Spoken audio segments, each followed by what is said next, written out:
အချစ်ရဆုံးသမီးလေးဂတိစကားဆိုတာကိုရဲ့ဂုဏ်သိက္ခာပါပဲတယောက်ယောက်ကိုဂတိတစ်ခုပေးလိုက်ပြီးပြီဆိုရင်အဲ့ဒီဂတိကိုတည်အောင်လို့ကြိုးစားရတာကကိုရဲ့ဂုဏ်သိက္ခာကိုတည်ဆောက်ရတာပဲဖြစ်တယ်ဂတိအတိုင်းအလုပ်တစ်ခုကိုအောင်မြင်အောင်ဆွဲဆောင်နိုင်တဲ့အခါကိုလေးစားကုန်ယူမိတတ်တယ်သူများတွေကိုဂတိပေးသလိုကိုလည်းတနေ့ကိုဂတိတစ်ခုစီပေးကြည့်ပါပေးတဲ့အတိုင်းလေးဂတိကိုတည်အောင်ကြိုးစားပေးပါရလက်ကကိုလေးစားချစ်ခင်လာတာပါပဲကိုဂတိကိုတည်အောင်လုပ်နိုင်နေဒါကြောင့်ကိုကချစ်စရာကောင်းတယ်လေးစားစရာကောင်းတယ်အထင်ကြီးစရာကောင်းတယ်မနဲ့မိုးလင်းလာရင်မှန်တဲ့ကိုကြည့်ပြီးကိုဂတိတစ်ခုပေးကြည့်ပါအဲ့ဒီအစဉ်လေးကိုစွဲနေအောင်လုပ်ကြည့်ပါ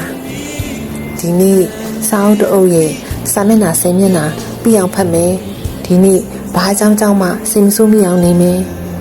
တကယ်လို့စိတ်ဆိုးစရာနဲ့ကြုံခဲ့ရင်လည်းကိုယ်စိတ်ကိုသိနေအောင်လို့ကြိုးစားကြည့်မယ်လို့ဂတိပေးထားလိုက်ပါဒီနေ့တရားကိုနိုင်ဝတ်ထိုင်မယ်လို့ဂတိပေးကြည့်ပါဂတိပေးထားတဲ့အတိုင်းအောင်မြင်အောင်လုပ်ပြီးတဲ့အခါရလာတဲ့ပျော်ရွှင်မှုကဘာနဲ့မှမတူကိုဂတိပေးပြီးအဲ့ဒီဂတိကိုတရားကြိုးစားလိုက်ရတာလေကိုတန်မိုးထားလေးစားရရောက်တယ်ဂတိတည်တဲ့အကျင့်လေးဆွေးမြဲလာတဲ့အခါကိုအနာပတ်ဝန်းကျင်ကလူတွေစီကယုံကြည်လေးစားမှုကိုလည်းရလာမယ်